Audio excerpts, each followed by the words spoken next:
नमस्कार विद्यार्थी मित्रांनो, आपल्या फार्मा क्रिएशन्स या यूट्यूब चॅनलमध्ये मी आपल्या सर्वांचं स्वागत करते। 4 डिसेंबर 2023 रोजी doctor Babasaheb Ambedkar technological university Lonere यांनी हे ऑफिशियल टाइमटेबल डिक्लेअर केलेलं आहे। हे जे टाइमटेबल आहे हे विंटर एक्झामिनेशन 2023 साठीचं टाइमटेबल आहे, ज्यामध्ये तुम्ही सप्लिमेंटरी म्हणजेच बॅकलॉगचे पेपर देऊ शकता आणि रेग्युलर ज्या सेमिस्टर्स आहेत त्यांचे टाइमटेबल इथे आलेलं आहे। तर जाणून घेऊया हे टाइमटेबल कसं अरेंज केलेलं आहे आणि तुम्ही बॅकलॉगचे पेपर कधी देऊ शकता आणि रेग्युलरचे पेपर कधी देऊ शकता। आपल्या चॅनलवरती तुम्ही जर नवीन असाल तर चॅनलला नक्की सबस्क्राइब करा। सबस्क्राइब केल्यानंतर तुम्हाला चॅनलची प्लेलिस्ट दिसेल, त्या प्लेलिस्टला जाऊन तुम्ही नक्की व्हिजिट करा। प्लेलिस्टमध्ये सेमिस्टर वाईज व्हिडिओची लिस्ट आहे। प्रत्येक सेमिस्टरचे प्रीवियस इयरचे क्वेश्चन पेपरचे सेट आहेत। ते प्रीवियस इयरचे क्वेश्चन पेपर सेट पाहून तुम्ही तुमच्या एक्झामची तयारी अजून चांगली करू शकता।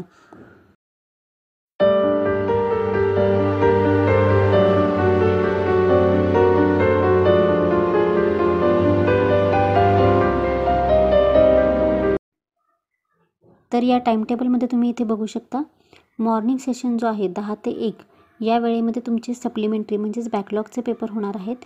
तर 2 ते 5 म्हणजेच आफ्टरनून सेशनमध्ये तुमचे रेग्युलरचे पेपर होणार आहेत। तर सेमिस्टर 1, 3, 5 आणि 7 या सेमिस्टरसाठीचे जे पेपर आहेत हे रेग्युलरचे पेपर आहेत आणि ते 2 ते 5 या वेळेत असणार आहेत। तर सेमिस्टर 2, 4, 6 आणि 8 हे जे पेपर आहेत हे बॅकलॉग म्हणजे सप्लिमेंटरी एक्झामचे पेपर आहेत। हे मॉर्निंग सेशनला 10 ते 1 या वेळेमध्ये होणार आहेत। पहिल्या दिवशीच म्हणजे 26 डिसेंबर रोजी पहिल्यांदा सेमिस्टर 2 आणि सेमिस्टर 6चा सप्लिमेंटरी पेपर 10 ते 1 हा होईल। त्यानंतर सेमिस्टर 1 आणि सेमिस्टर 5 म्हणजेच फर्स्ट इयर आणि थर्ड इयरचे जे पेपर आहेत ते रेग्युलरचे पेपर होणार आहेत। त्यानंतर सेमिस्टर 1 आणि 5 म्हणजेच फर्स्ट इयर आणि थर्ड इयरला सेकंड डेला 27 तारखेला सुट्टी असणार आहे। या दिवशी त्यांचा पेपर नसणार आहे। 27 तारखेला जे पेपर आहे 2 ते 5 या वेळेमध्ये रेग्युलर पेपर हा सेमिस्टर 3 आणि सेमिस्टर 7 म्हणजेच सेकंड इयर आणि फायनल इयरचा पेपर असणार आहे। आणि सप्लिमेंटरी जर आपण बघितलं तर 27 तारखेला सेमिस्टर 4 आणि सेमिस्टर 8चा सप्लिमेंटरी बॅकलॉग पेपर असणार आहे। तर अशा पद्धतीने एक दिवस गॅप दिलेला आहे फर्स्ट इयर आणि थर्ड इयरसाठी। त्यानंतर इथे 28 तारखेला परत एकदा सेमिस्टर 1 म्हणजेच फर्स्ट इयर आणि सेमिस्टर 5 म्हणजेच थर्ड इयरचा पेपर असणार आहे। तर सेकंड इयर आणि फायनल इयरला 28 तारखेला गॅप दिलेला आहे, एक सुट्टी दिलेली आहे। तर अशा पद्धतीने हे टाइमटेबल अरेंज करण्यात आलेलं आहे। आणि सगळ्यात शेवटी जर आपण बघितलं तर 4 तारखेला 4 जानेवारी रोजी फर्स्ट सेमिस्टरचा रेग्युलर पेपर आहे 2 ते 3:30 या वेळेमध्ये, तो आहे कम्युनिकेशन स्किल। इथे अस्टेरिक मार्क दिलेला आहे, याचाच अर्थ हा पेपर जो आहे हा पेपर डायरेक्ट सेकंड इयरच्या मुलांना सुद्धा लागू होतो। त्यामुळे इथे फक्त सेमिस्टर 2 आणि 6चा बॅकलॉगचा पेपर मॉर्निंग सेशनमध्ये दिलेला आहे। तर खाली 2 ते 5 आणि 2 ते 3:30 या वेळेत फर्स्ट इयर आणि थर्ड इयरची एक्झाम ठेवलेली आहे। फर्स्ट इयरसोबतच डायरेक्ट सेकंड इयरच्या विद्यार्थ्यांना सुद्धा हा पेपर द्यावा लागणार आहे, म्हणजेच कम्युनिकेशन स्किल।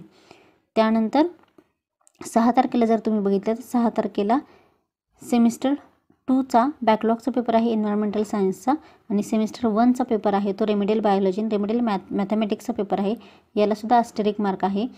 हे जे 2 पेपर आहेत कम्युनिकेशन स्किल आणि रेमेडियल बायोलॉजी आणि मॅथ्स, हे पेपर हे डायरेक्ट सेकंड इयरच्या मुलांना सुद्धा ॲप्लिकेबल आहेत। आणि या पेपरसाठीचं टायमिंगसुद्धा तुम्हाला इथे दिलेलं आहे।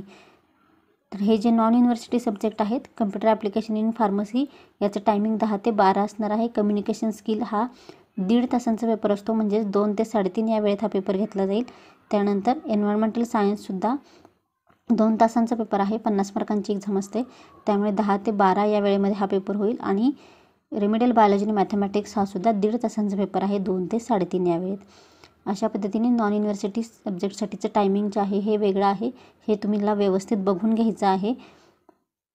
आणि सगळ्यांनाच सेमिस्टर 1, सेमिस्टर 3, सेमिस्टर 5 आणि सेमिस्टर 7 यांना अल्टरनेट डेज पेपर आल्यामुळे प्रत्येक पेपरला तुम्हाला इथे सुट्टी मिळालेली आहे, त्यामुळे तुम्ही व्यवस्थित अभ्यास करू शकता। इथे खाली काही इम्पॉर्टंट नोट दिलेले आहेत ते आपण बघूयात। तुम्हाला एक्झामिनेशन हॉलमध्ये 20 मिनिट आधी पोहोचायचं आहे. एक्झाम चालू होण्याच्या आधी 20 मिनिट तुम्हाला एक्झाम हॉलमध्ये हजर राहायचं आहे. मोबाईल फोन्स हे अलाउड नाही आहेत किंवा कुठलेही electronic gadget are prohibited in the examination hall. तुम्हाला कोणत्याही प्रकारची इलेक्ट्रॉनिक वस्तू तुम्हाला आतमध्ये घेऊन जाता येणार नाही. मोबाईल फोन्स, स्मार्ट वॉच हे तुम्हाला अलाव केलं जाणार नाही. त्याच्यानंतर ज्या इन्स्टिट्यूशनल लेवल एक्झाम आहेत, ज्याला स्ट्रिक मार्क आहे, म्हणजेच remedial biology, maths, communication skill, हे पेपर जे आहेत हे डायरेक्ट सेकंड इयरलासुद्धा ॲप्लिकेबल आहेत. त्यांनीसुद्धा हे एक्झाम द्यायची आहे. अशा पद्धतीने हे टाईमटेबल डिक्लेअर झालेलं आहे. एक्झामला जाताना सर्वात महत्त्वाची गोष्ट म्हणजे तुम्हाला ब्ल्यू पेन, त्याचबरोबर ब्लॅक पेन हा गरजेचा आहे. तुमचं जे फ्रंट पेज असतं आन्सर शीटचं हे तुम्हाला ब्लॅक पेननी फिल करायचं असतं आणि आतमध्ये पेपर जो आहे तो तुम्हाला ब्ल्यू पेननी लिहायचा असतो. त्यामुळे ब्ल्यू पेन, ब्लॅक पेन आणि सगळ्यात महत्त्वाचं म्हणजे तुमचं हॉल तिकीट जे तुमच्या लॉग इनमध्ये अवेलेबल होतं. एक्झामच्या आधी तुमचं हॉल तिकीट तुमच्या लॉग इनमध्ये अवेलेबल होईल. ते डाउनलोड करून त्याची प्रिंट काढून तुम्हाला तुमच्या इन्स्टिट्यूटचा सही आणि शिक्का त्याच्यावरती घ्यायचा आहे, तरच ते तुमच्या एक्झामसाठी ग्राह्य धरलं जातं. अशा पद्धतीने ह्या सगळ्या महत्त्वाच्या रिक्वायरमेंट्स आहेत ज्या तुम्हाला एक्झामला जाण्यापूर्वी तुमच्याकडे असायला पाहिजेत. अजून काही एक्झाम रिलेटेड डाऊट असेल तर तुम्ही मला कमेंट बॉक्समध्ये विचारू शकता.